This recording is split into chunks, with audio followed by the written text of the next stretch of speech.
Halo, Assalamualaikum warahmatullahi wabarakatuh. Nah, di sini saya Hadi Al-Hail, biasa disapa Hadi, akan mempresentasikan dan juga mempromosikan berkaitan dengan riset yang pernah saya lakukan di Pesantren Kaligrafi Islam Lemka Sukabumi. Dan judul yang digagas yaitu adalah Pesantren Kaligrafi Islam Lemka Sukabumi, terobosan penguatan pentahelix dalam optimalisasi eduwisata. Sebenarnya rumusan besarnya yang ingin dijawab dalam riset ini adalah bagaimana sih sebenarnya implementasi pentahelix dalam eduwisata di Pesantren Kaligrafi Islam Lemka untuk mendorong laju pertumbuhan ekonomi kreatif secara berkelanjutan di Kecamatan Gunung Puyuh, Sukabumi. Penelitian ini diawali dengan adanya dua fenomena unik yang saya lihat dan saya temukan. Yang pertama, fenomena ini hadir di Kota Medan, di mana saya melihat adanya fenomena pertumbuhan dan perkembangan sanggar, lembaga, dan juga pesantren kaligrafi Islam di Kota Medan. Berikutnya, saya melihat ternyata ada juga fenomena yang saya temukan di pesantren kaligrafi Islam LMK Sukabumi berkaitan dengan pertumbuhan dan juga perkembangannya. Secara spesifik dibahas dalam kronologi masalah. Medan memiliki tiga lembaga kaligrafi yang cukup dikenal, yaitu adalah Sanggar Al-Baghdadi yang berdiri di tahun 2017. Kemudian ternyata Sanggar ini potensial sekali. Kenapa? Karena berhasil melahirkan santri-santri yang berprestasi, mampu bersaing di nasional. Selanjutnya, di tahun 2023-2024, penurunan jumlah santri itu mulai terjadi. Berikutnya, tidak memiliki sistem manajemen yang utuh. Selanjutnya, fondasi finansialnya tergolong lemah. Berikutnya, adanya fenomena yang ditemukan 4 dari 5 konsep pentahelix itu sebenarnya terpenuhi. Ada satu yang belum terpenuhi. Selanjutnya, untuk keberlanjutan kolaborasi pentahelix itu masih lemah. Memang sudah ada yang berhasil dilakukan keberlanjutan. Namun, ada beberapa juga dari helix-helix tersebut yang sebenarnya berhenti sampai di situ. Jadi tidak ada keberlanjutan yang terjaring dari helix yang sudah berjalan. Selanjutnya dari manajemen kurikulumnya hanya bersifat tersembunyi. Belum ada nih ditemukan manajemen kurikulum di lem di pesantren, bukan di pesantren ya, tapi di Sanggar Kaligrafi Al-Baghdadi ini yang sifatnya tertulis. Jadi masih hanya menggunakan kurikulum yang sifatnya tersembunyi. 3 dari 8 ruang lingkup manajemen ketika dilakukan analisis itu tersedia, tapi 5 lainnya itu belum. Nah, kemudian belum terbuka pada aspek finansial dan juga kerjasama stakeholder. Dan saat ini Sanggar Al-Baghdadi masih memilih untuk berdiri sendiri secara independen tanpa melibatkan kerjasama stakeholder sehingga untuk bertumbuh dan berkembang itu jauh lebih menantang ya karena berjuang sendiri. Belum adanya dukungan yang dijaring oleh Al-Baghdadi dalam bentuk kerjasama stakeholder. Kedua, eh, ada yang dikenal juga dengan Lembaga Bapkosika. Lembaga Bapkosika ini melayani tilawah, pelatihan tilawah, kemudian pelatihan tartil, kirsab, qiraat sab'ah, tahfiz, kemudian kaligrafi. Nah, santri yang kaligrafi itu sebenarnya mampu berprestasi di kaca nasional, sama dengan Al-Baghdadi. Tahun 2022 hingga 2023 itu terjadi penurunan jumlah santri.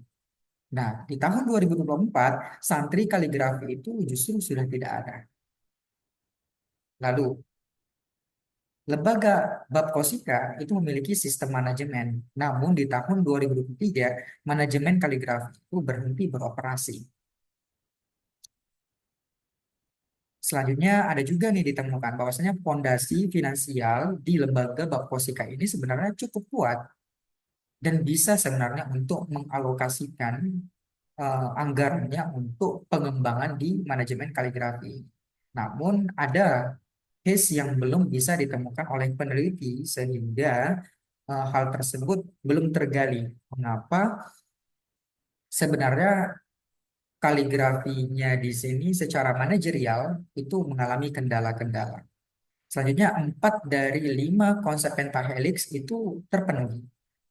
Jaringan-jaringannya sebenarnya berkelanjutan dan ada beberapa aspek dari helixnya itu yang kolaborasi yang sifatnya berkelanjutan, tapi sifatnya lemah. Dan untuk manajemen yang digunakan itu secara kurikulum masih bersifat tersembunyi. Belum ada manajemen kurikulum yang tertulis untuk konteks pelatihan kaligrafinya. Nah, dari eh, analisis yang mendalam tentang ruang lingkup manajemen pendidikannya, itu ada 2 dari 8 ruang lingkup yang tersedia, namun sifatnya terbatas untuk konteks kaligrafi. Kemudian belum terbuka pada aspek finansial dan juga kerjasama stakeholder. Sementara ada juga dikenal dengan pesantren kaligrafi An-Nida. Nah, kaligrafi An-Nida ini ternyata para santrinya juga mampu berprestasi, tidak hanya provinsi, bahkan bisa sampai mencapai ke nasional, mampu bersaing di setara nasional, sama dengan Bapkosika dan juga Al-Baghdadi. Kemudian ternyata pesantren kaligrafi An-Nida itu terus bertumbuh, dan setiap tahunnya terus mengalami kemajuan. Berikutnya juga pesantren kaligrafi An-Nida ini memiliki sistem manajemen yang efisien, namun kurang efektif. Ada beberapa hal yang memang itu belum terstruktur dengan sistematis. Namun secara keseluruhan itu bisa membackup sebenarnya. Jadi ada beberapa hal yang bisa membackup sehingga manajemennya ini tergolong efisien. Lanjut, pondasi dari finansial pesantren kaligrafi An-Nida ini tergolong cukup kuat.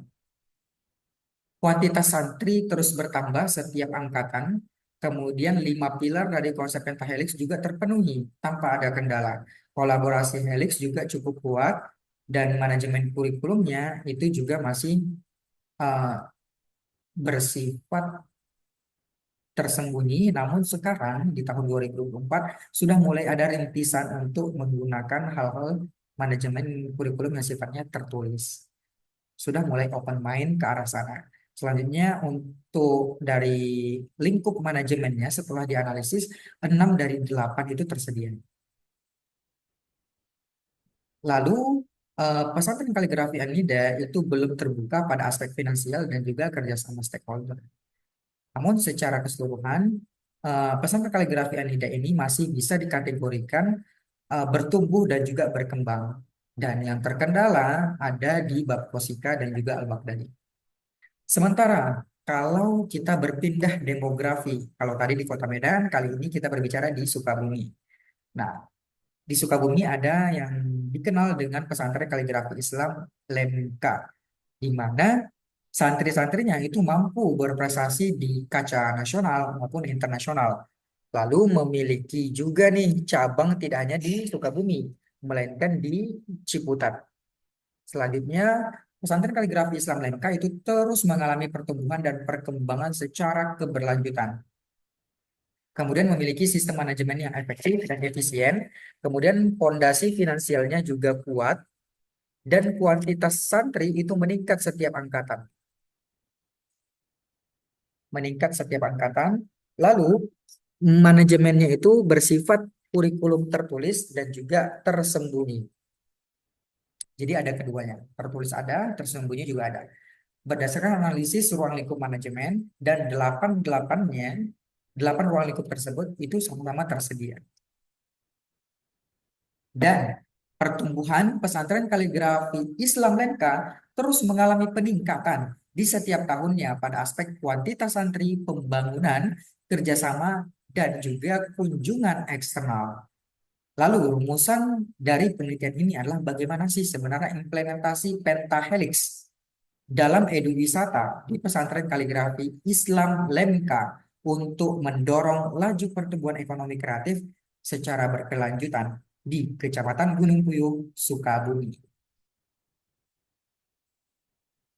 Nah, untuk pembahasannya sendiri, kita mulai bahas dari aspek sejarah singkat kaligrafi Islam Lemka, kemudian potret pertumbuhan pesantren kaligrafi Islam Lemka, penguatan jaringan konsep tata helixnya, dan optimalisasi eduwisatanya bagaimana, serta dampak sinergitas pentahelixnya terhadap laju pertumbuhan ekonomi kreatif secara keberlanjutan di Kecamatan Gunung Puyuh, Sukabumi. Nah, secara singkat, kaligrafi Islam Lemka ini adalah kaligrafi Islam di Indonesia yang telah ada sejak Islam masuk pertama kali di Indonesia, yang dakwahnya dilakukan melalui lintas jalur laut, perdagangan, perkawinan, pendidikan, politik, kesenian, dan tasawuf. Nah, ini adalah sebenarnya asal-usul kaligrafi Islam itu muncul di Indonesia. Kaligrafi Islam muncul di Indonesia itu telah ada sejak Islam masuk. Nah, kemudian pendidikan seni kaligrafi Islam itu awalnya dipelopori oleh para ulama Muslim yang mendirikan pondok-pondok pesantren. Tahun 1998, Pondok Pesantren Pendidikan Seni khusus kaligrafi Islam itu didirikan pertama kali di Indonesia yang dipelopori oleh Dr. Haji Didin Sirojudin AR. Nah, berikut merupakan potret pertumbuhan pesantren kaligrafi Islam Lemka, di mana Lemka telah berhasil nih membangun kolaborasi pentahelix.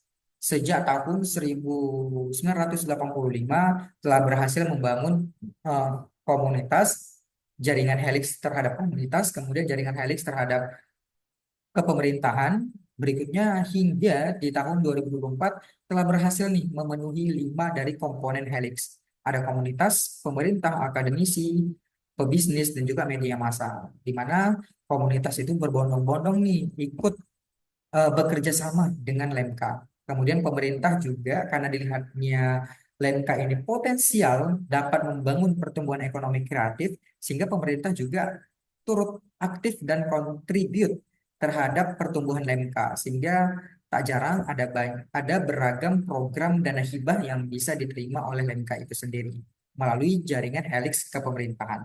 Berikutnya ada akademisi. Jadi ada banyak para peneliti karena memang Lemka ini menarik ya untuk diteliti, karena menarik sehingga banyak nih para akademisi baik itu di tahap bachelor degree atau di tahap master degree atau di tahap doctoral degree atau or PhD. Nah, itu banyak berbondong-bondong melakukan riset di sana.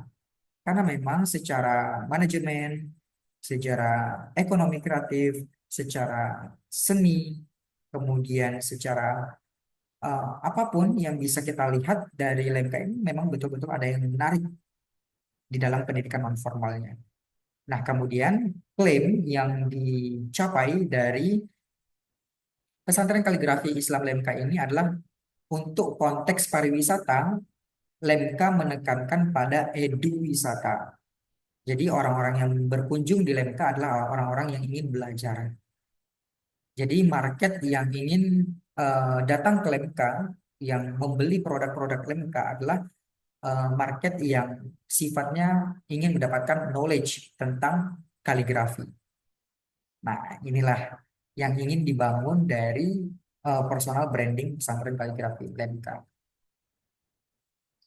And then secara implementasi pentahelix. Nah, di sini ada eh, beberapa jaringan yang berhasil dibangun dari Lemka itu sendiri. Yang pertama akademisi, kemudian media massa, pemerintah, komunitas, dan juga pebisnis, di mana pentahelix ini dibangun atas 5 kategori stakeholder pariwisata. Konsep ini berinteraksi secara sinergitas dan saling bergantung. Nah, Eduwisata Sukabumi merupakan program yang menyediakan wisata belajar kepada seluruh masyarakat di berbagai tingkat pendidikan, mulai dari tingkat anak usia dini sampai dengan perguruan tinggi. Dalam konteks eduwisata, pesantren kaligrafi Islam Lemka telah berhasil dikunjungi dari berbagai wilayah lintas pulau maupun lintas negara. Jadi ada orang-orang yang berasal dari luar negeri itu datang ke pesantren kaligrafi Islam Lemka untuk belajar kaligrafi. Dan bahkan ada juga yang hanya sekedar berkunjung dan juga mengetahui, belajar mengenai sistem pendidikan Lemka ini bagaimana. Nah, lalu setelah itu hal tersebut juga dilakukan untuk menindaklanjuti optimalisasi eduwisata. Lemka juga membangun Raudatul Mahabbah, kemudian TPQ atau eh, setara TK ya, TK ataupun RA, apa ya, Rumah Al-Quran seperti itu. Nah, selanjutnya hal tersebut digunakan untuk anak usia dini maupun anak usia sekolah dasar.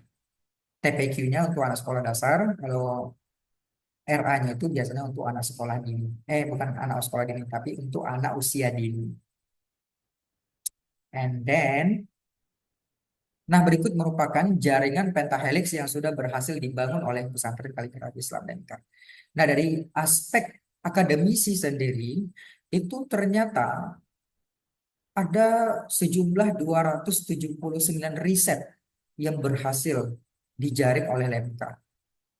Jadi cukup memperluas exposure yang bisa didapatkan oleh LMK. Seperti yang dari skripsi ini sudah ada 223 riset. Kemudian untuk tesis sendiri 15 riset, disertasi 18 riset, dan institusi itu mencakup 5 unit beasiswa yang sudah dijaring di dalam program akademisi ini. Dalam konteks eh, jaringan pentahelix. Selanjutnya untuk pebisnis. Nah, di sini Lemka sudah membangun 2 bisnis. Yang pertama ada bisnis cutting, di mana bisnis cutting ini seperti ada masjid-masjid yang ingin membuat dekor kaligrafi yang sifatnya itu akrilik maupun yang seng. Nah, itu bisa nih datang ke Lemka dan menggunakan jasa Lemka untuk membuat itu. Kemudian ada sablon. Nah, sablon ini Lemka itu juga ternyata sudah growth mindset dan juga sudah open minded ya berkaitan dengan dunia-dunia virtual, kemudian dunia sosial media sehingga sablon ini dibuat yang bajunya itu seperti ada nuansa-nuansa kaligrafinya, ada khotnya, tapi khotnya itu bukan khot yang sifatnya ayat dari Al-Quran ya, tapi khot yang memang menggunakan tulisan Arab, tapi maknanya bukan makna yang berkaitan dengan Al-Quran. Sehingga itu bisa diproduksi, lalu bisa dijual dalam market online. Contoh penjualannya di sini seperti Shopee, Tokopedia, dan juga Lazada, ataupun sosial media. Nah, selanjutnya ada juga kantin. Nah, kantin ini biasanya marketnya adalah para santri di sana. Kemudian juga ada isi ulang galon. Nah, isi ulang galon juga marketnya adalah para santri dan para pengelola. Selanjutnya ada eh, bisnis berkaitan dengan koperasi. Nah, juga Lemka punya koperasinya. Selanjutnya untuk komunitas. Komunitas sendiri ada 34 komunitas yang terjaring di nasional, provinsi, maupun internasional. Nah, selanjutnya untuk yang pemerintah. Nah, pemerintah ini sudah berhasil mendapatkan 3 dukungan. Sehingga baru-baru ini sudah ada nih Lemka mendapatkan dana hibah dari pemerintah. Karena dilihat berpotensial membangun pertumbuhan ekonomi Sukabumi. Selanjutnya untuk media massa. Media massa ini eh, sudah bisa dijaring nih sama Lemka di taraf internal sendiri, yaitu menggunakan media yang ada di dalam seperti YouTube, YouTube Lemka, kemudian channel Lemka, kemudian Instagram Lemka, Facebook Lemka, dan lain sebagainya. Itu yang dari internal. Kemudian dari yang nasional itu sudah berhasil mengundang siaran-siaran TV lainnya seperti TVRI, kemudian Metro TV, kemudian eh, Trans 7. Nah, itu udah pernah datang ke sana. Kemudian di taraf internasional, siaran-siaran internasional juga ternyata pernah mengunjungi Lemka. Seperti yang dari Qatar, seperti yang dari Ya, Qatar pernah hadir ke pesantren kaligrafi Islam Lemka untuk meliput kegiatan dan aktivitas yang ada di sana. Nah, selanjutnya bagaimana sih sebenarnya optimalisasi eduwisata di Lemka ini? Nah, pertama dari case dan juga fenomena ditemukan bahwasanya pesantren kaligrafi Islam Lemka ini merupakan salah satu lembaga pendidikan non formal yang potensial sekali menurut saya. Kemudian sehingga Kepala Bidang Pariwisata Dinas Pariwisata Pariwisata Dinas Pemuda Olahraga atau Disporapar Kota Sukabumi itu memutuskan pesantren kaligrafi Islam Lemka Sukabumi menjadi objek daya tarik wisata atau ODTW karena dilihat memiliki potensi yang besar. Nah, untuk optimalisasinya dari tantangan yang diberikan tersebut oleh pihak Disporapar itu Lemka sudah mulai mempersiapkan nih seperti kuantitas dari jumlah santri yang di tahun 2023 2024 aja sudah bisa memperoleh 137 santri dan meningkat dari tahun sebelumnya. Kemudian hal tersebut juga nanti akan berpotensial mendorong ekonomi yang ada di sekitar Lemka. Tidak hanya ketika datang 137 orang santri ke Lemka tentu akan mendorong nih eh, pembelian dari eh, masyarakat di sekitar Lemka sehingga tidak secara langsung pertumbuhan secara finansial di Sukabumi ada peningkatan karena kehadiran populasi 137 santri yang hadir belajar di Lemka. Nah, itu secara eh, konseptualnya. Selanjutnya, Lemka juga mulai mempersiapkan data jumlah pengunjung, di mana eh, dari berbagai bentuk promosi yang dijaring, berhasil nih di tahun 2023 memperoleh 246 pengunjung, baik itu dari mahasiswa, siswa, dosen, peneliti, pemerintah daerah, reporter, masyarakat daerah, dan juga luar daerah. Kemudian persiapan yang dilakukan untuk benar-benar menjaga eduwisata ini lebih masif. Lemka senantiasa meningkatkan ketersediaan lingkup manajemennya di tahun 2024. Dari 8 aspek lingkup manajemen ada kurikulum, personalia, peserta didik, sarana prasarana, keuangan, administrasi, humas, kemudian layanan khusus, semuanya dicapai untuk mencapai ketersediaan. Dan persiapan yang keempat adalah Lemka senantiasa meningkatkan pendapatan masyarakat setempat dengan kolaborasi pengembangan usaha dengan membangun gedung usaha konveksi. Jadi pekerjanya di sana tidak hanya para alumni, tapi juga masyarakat sekitar itu eh, berpeluang untuk bisa bekerja di gedung usaha konveksi tersebut. Jadi membuka ketenaga kerjaan sehingga bisa membantu masyarakat dalam aspek pertumbuhan ekonomi. Dan berikutnya ada usaha cetak ACP. Kemudian ada usaha sablon, usaha cetak, kemudian koperasi, galeri seni, kemudian kantin, dan juga depot air. Nah, itu juga ada masyarakat yang di luar dari lingkungan Lemka yang ikut bekerja di sana. Sehingga membantu masyarakat juga untuk bisa memiliki pekerjaan. Nah, selanjutnya persiapan yang benar-benar masif dilakukan oleh Lemka adalah bisa nih memperluas exposure dengan cara berprestasi di kancah internasional. Khususnya di tahun 2023 lalu, itu ada peraduan di Irak dan juga Malaysia. Dan banyak para alumni, para guru dari Lemka ini berhasil memperoleh prestasi tersebut di kancah internasional. Baik itu peraduan di Irak maupun di Malaysia. Khusus kaligrafi. Nah, dampak sinergitas pentahelixnya pada pesantren kaligrafi Islam Lemka terhadap laju pertumbuhan ekonomi kreatif secara berkelanjutan di Kecamatan Gunung Puyuh, Sukabumi itu bisa dilihat dari dua hal. Yang pertama, ruang kontrol yang bisa dikendalikan dan juga ruang yang di luar kontrol. Dan ada hal-hal yang tidak bisa dikendalikan oleh Lemka, tapi itu bisa apa ya? Bisa sebenarnya memberikan pengaruh secara ekonomi. Walaupun itu di luar dari kendalinya Lemka, tapi bisa mendorong pertumbuhan ekonomi masyarakat sekitar dengan adanya kehadiran Lemka ini. Nah, kita lihat dari aspek ruang kontrol atau yang bisa dikendalikan oleh Lemka sendiri. Seperti usaha konveksi, itu dikelola oleh alumni dan juga masyarakat sekitar. Jadi ada masyarakat sekitar yang ikut bisa bekerja untuk Lemka dan mendapatkan penghasilan dari situ. Selanjutnya, usaha sablon dikelola oleh alumni. Jadi alumni itu tidak hanya dibiarkan begitu saja.